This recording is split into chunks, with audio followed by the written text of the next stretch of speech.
Hello बच्चों।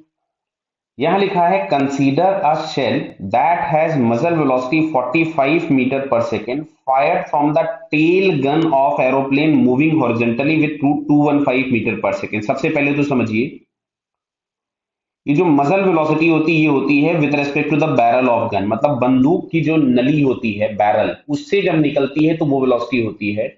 अगर gun rest पे है तो वही ग्राउंड के रेस्पेक्ट में वेलोसिटी हो जाती है, बट अगर गन किसी भी चीज के साथ अटैच्ड है और वो अगर मोशन में है तो फिर बुलेट की वेलोसिटी में उसके मोशन का भी इफेक्ट आएगा। क्लियर? चलिए आगे पढ़ते हैं हम लोग।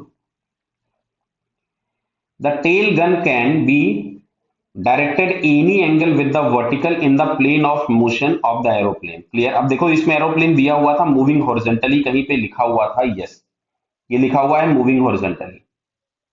क्लियर? यानी प्लेन हॉरिजॉन्टल जा रहा है। आगे पढ़ते हैं। The shell is fired when plane is above point A on the ground and above point B on the ground, shall hit the ground. Clear है? Assume that assume for simplified the earth is flat. ठीक है, अर्थ को तो हम लोग flat मानते ही हैं, तभी हम ये पूरा प्रोजेक्टाइल पढ़ते हैं। अदरवाइज अर्थ के अगर हम कर्व सरफेस कंसीडर करेंगे तो ये प्रोजेक्टाइल के सारे रिलेशंस गलत हो जाते हैं। ठीक है, चलिए आगे आते हैं हम लोग। छोटा सा एक डायग्राम बनाते हैं पहले इसके लिए। मान लो यहां कहीं पे प्लेन है अभी फिलहाल, और यहां पे जस्ट बिलो इसके पॉइंट ए है, ये फर्स्ट फायरिंग की थी उसने, ये पॉइंट ए है। और फिर यहां कहीं पे ये पहुंचा है प्लेन, ये वाला पॉइंट बी है। क्लियर? अब अच्छा सुनो, मैं यहां से अगर लिखता हूं velocity of the bullet with respect to ground, बराबर है ये। तो velocity of the bullet with respect to ground जो हम लोगों को मिलेगा, तो प्लेन जा रहा था आगे की तरफ में कितने से 215, 215 में वेक्टर नहीं लगाता हूं चलिए। और अच्छा बताइए, मैक्सिमम से मैक्सिमम क्या हो सकता है कि जो गन थी, मतलब जो हम लोगों के पास इस पे गन लगी हुई है टेल गन, वो बोला इधर भी फायर कर सकती है, इधर भी कर सकती है, इधर भी कर सकती है, इधर भी कर सकती है, इधर भी कर सकती है और इधर भी कर सकती है। मतलब इस तरह से कहीं पे भी वो फायरिंग कर सकती है हॉरिजॉन्टल डायरेक्शन में किसी भी एंगल पे। क्लियर? तो अगर मैं इसकी मैक्सिमम वेलोसिटी की बात करूंगा तो इट शुड बी 45 प्लस हो जाएगा इसमें। मतलब ये हमारे पास आ रहा है कितना, 260 मीटर पर सेकेंड, बट ये हॉरिजॉन्टली आगे की तरफ में इधर होगी। क्लियर है?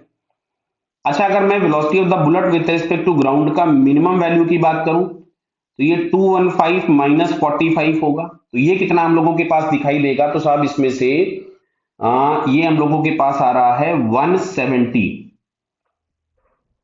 170 मीटर पर सेकेंड। अब सुनना, 170 मीटर पर सेकेंड भी आगे की तरफ में है। अल्टीमेटली जब बुलेट फायर हुई है तो वो जाती हुई इधर ही दिखाई देगी, चाहे वो 260 से जाती दिखाई दे, चाहे 170 से जाती दिखाई दे।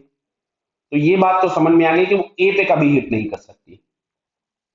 यानी यहां से जो बुलेट आपने फायर करी थी किसी भी एंगल पे, चाहे वो आप इधर की तरफ में फायर करते, चाहे इधर करते, चाहे इधर करते, चाहे इधर, कभी भी वो ए पे नहीं गिरेगी, क्योंकि उसका direction of motion horizontally forward ही हम लोगों के पास मिलेगा। क्या ये बात हम लोगों को समझ में आ गई? क्लियर? यानी वो जाकर के या तो बी पे हिट कर सकती है, या हो सकता है यहां से निकल करके बी पे हिट कर जाए, या हो सकता है प्लेन यहां कहीं पे वो बी पे हिट कर जाए। पॉसिबिलिटी है जो भी, क्योंकि बी का डिस्टेंस कितना है यहां से यहां तक हमको कुछ भी नहीं दिया है।